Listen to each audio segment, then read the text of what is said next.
people of Bacoor. Kahit mahirap, alam ko po na minsan siyempre joke na. May mga nagagaling ko sa mga desisyon ko. Pero lahat po, tandaan po ninyo, lahat ng gagawin ko, hindi ko po gagawin yun dahil sa politika, dahil kung ano-ano ang dahilan. Ang dahilan ko lang doon kung ano yung makakaganda sa lungsod natin. Yun po yun. Yun lang po yun. Kung ano yung makakatulong sa akin lahat, yan ay paninindigan ko. Irregardless ba kung sino ang makakakang ko. Diba?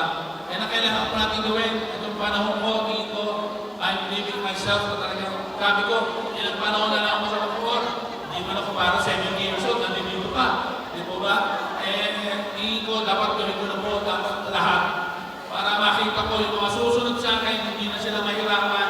Itutuloy na lang nila ang mga ginawa ko mga hakbang para mas lalo nila mapaganda at mapaunod ang ating mga sa bayan.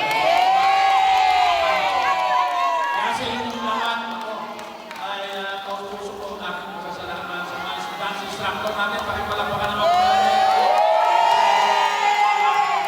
Sa inyong lahat na natin dito sa ating mga organization, at siyempre sa mga barangay officials natin, maraming salamat. Kaya wala na akong sasabi pa eh. Sa akin po, lahat po, wala na po, sabi na sabihin kahit anong ano sa akin.